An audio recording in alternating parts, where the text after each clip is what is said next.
Sona 2023.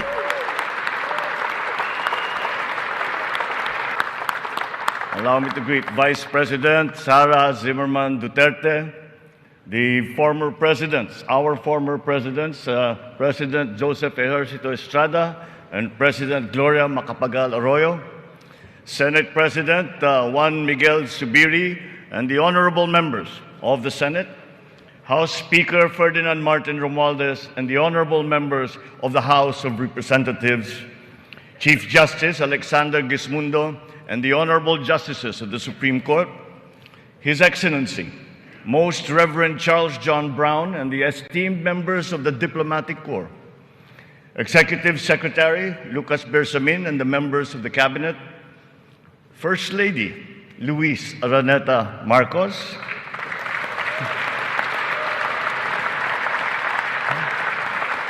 former First Lady Imelda Romualdez Marcos,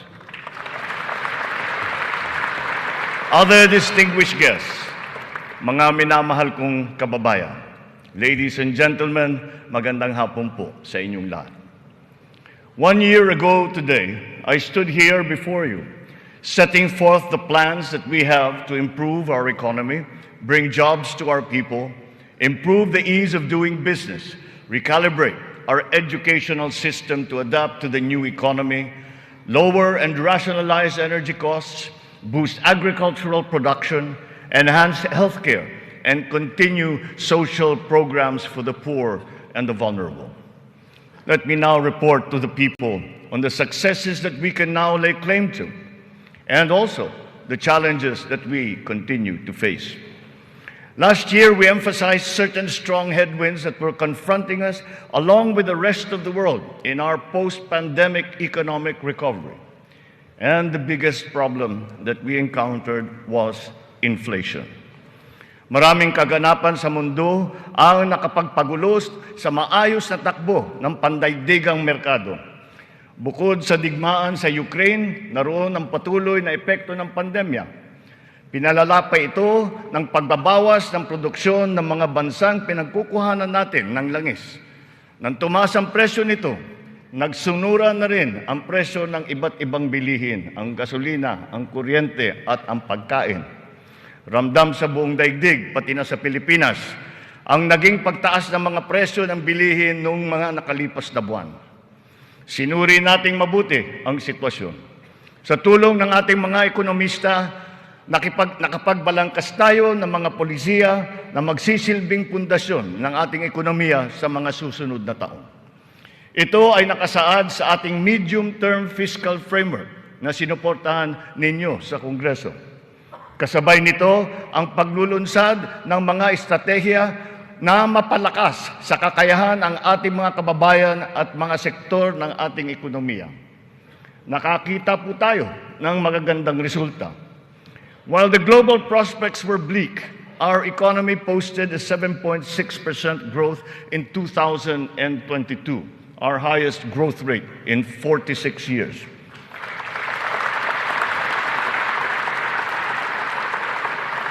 For the first quarter of this year, our growth has registered at 6.4%. It remains within our target of 6 to 7% for 2023. We are still considered to be amongst the fastest growing economies in the Asian region and in the world. It is a testament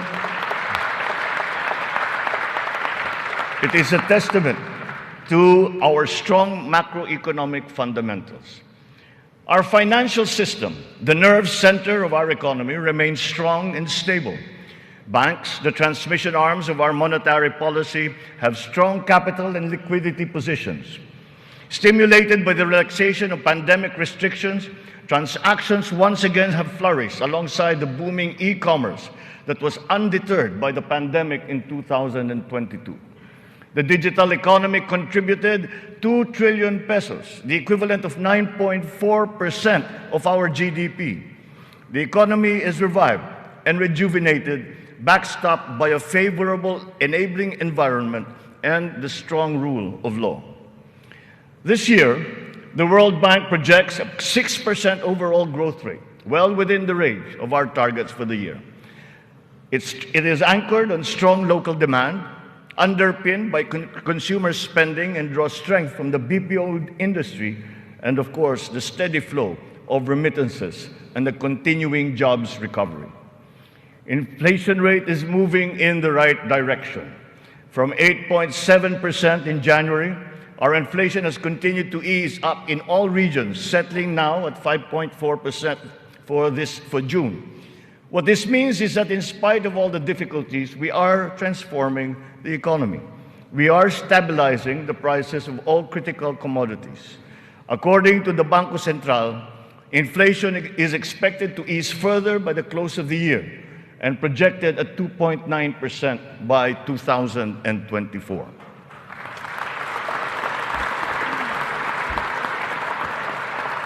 On matters of the economy, there are many things over which we have no control. But over those where we do have control, we are doing everything we can. Puspusan ang ating ginagawa upang pataasin ang produksyon ng ating ekonomiya. Pinapalago natin ang mga industriya. Dinadagdagan natin ang mga infrastruktura upang mas mapabilis ang daloy ng mga produkto at ng serbisyo.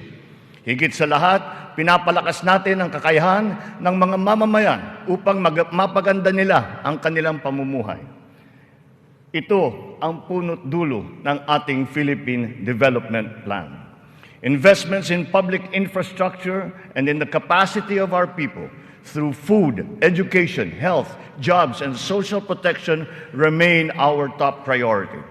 For this year, economic and social services were allocated almost 70% of the national budget. Higher revenue collections will be critical in our bid to bolster public investments. Under our fiscal framework, we envision our tax and revenue efforts to further increase to up to 16.9% and 17.3% by 2028. Revenue generation has improved this year. From January to May, the Bureau of Internal Revenue has posted record collections amounting to 1.05 trillion pesos, an increase of almost 10% over the last year.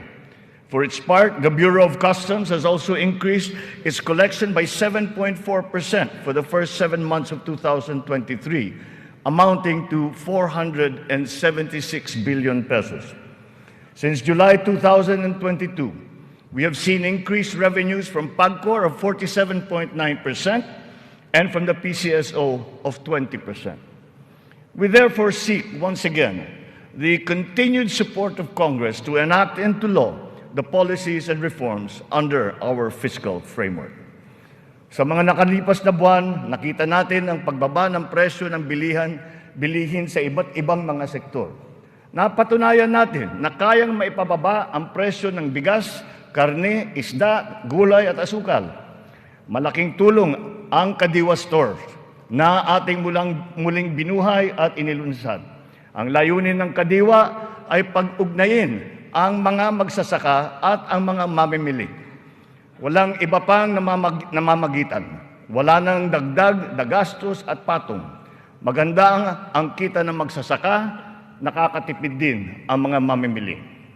Sa mahigit 7,000 kadiwa na idinaos sa buong Pilipinas, 1.8 million na pamilya ang nakinabang sa mababang presyo ng bilihin. Sa kabuuan, halos 700 milyong piso ang naging benta ng mga ito na nakapagbigay ng hanap buhay sa mga membro ng mahigit 3,000 na kooperatiba at samahan. Maganda ang nakita nating resulta, kaya papalawigin pa natin ang Kadiwa sa buong bansa. Kamakailan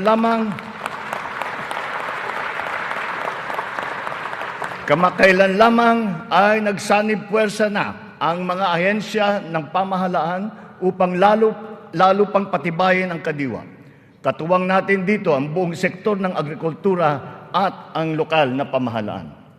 Our aim is to boost our local agricultural production through consolidation, modernization, mechanization, and improvement of value chains, augmented by timely and calibrated importation as needed. Nakita nating tumaas ng 2.2% ang sektor ng agrikultura sa unang 3 buwan ng taong ito.